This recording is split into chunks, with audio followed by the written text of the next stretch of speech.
Playing through Sinnoh after a while makes you miss the present day games. Okay, that's a hot take, but just hear me out. Just getting through these games is a chore. It takes forever to clear out the trainers with how slow all the battle animations and bars take. You'd think an upgraded handheld wouldn't cause this, but here we are. And that upgraded handheld has so many features that weren't even taken advantage of. Generation 4 is really all over the place. Half of the time it's a great game, and the other half, I almost fall asleep. The overall gameplay score will have to reflect that. If you didn't notice, the day and night cycle returns after being absent for just a generation. And it's a welcome return. Saxophones in Jubilife City at night it just hits. Like Mewtwo's belt. Just take a listen. What the f*** are the saxophones? Nah, wasn't that relaxing? No! But we know why the saxophones are playing. They're trying to hide the sounds of Team Galactic, this generation's evil team. You think that they would have a better dress code than this? I don't mind the jumpsuits, but come on!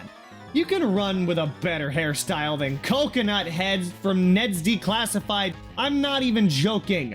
It's like he's their hero or something.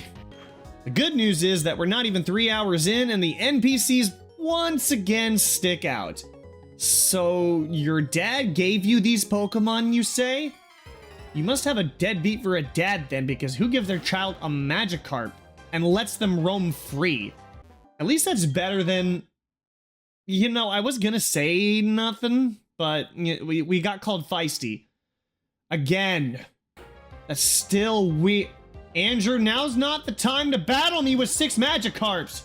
Can't you see how weird Joseph is being over there? Speaking of NPCs, this is the first generation to use a traveling companion.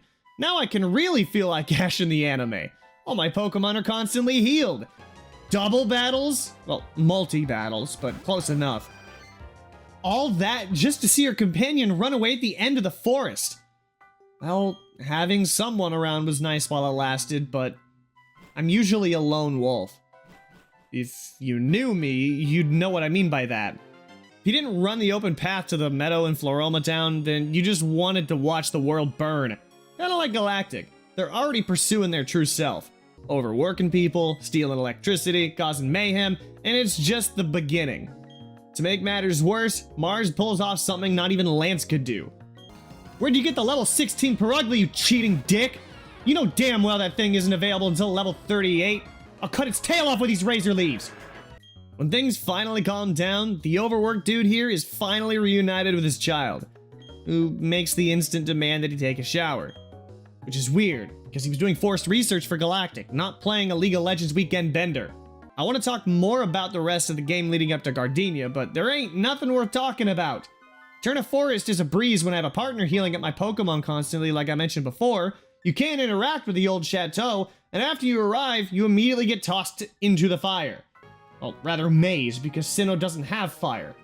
And what a plain maze it is. At least I have a new Staravia to whip the winds against. And out of the 3 Pokemon I have so far, it felt like it took ages to get their second attack. I didn't get Razor Leaf on Premier until just before Rourke's Gym. Lucia doesn't learn an electric move until level 18. And if it wasn't for alt learning Wing Attack at level 9, I'd be crashing out like I did in Generation 1. So glad I don't gotta go through that again. There's not too much to say about the gameplay. Ruby and Sapphire already set the foundation, and Diamond and Pearl can only build upon that. Even still, it's hard to go back to back. The graphics do the heavy lifting, in my opinion, because everything else doesn't carry the weight. You think I'm wrong? Let's break it down then.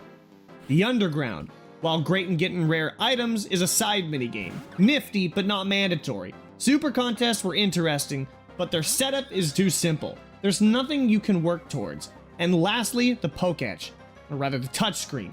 I get this is the first game with the touchscreen, but it feels bad that it's relegated to only the Poketch. And on top of that, most of the apps are kind of primitive.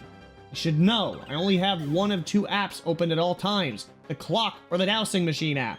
But hey, like I said, day and night is back, Wi-Fi capabilities were added, and shiny hunting was expanded upon. It's not all bad, but an 8 out of 10 is the best I can give it.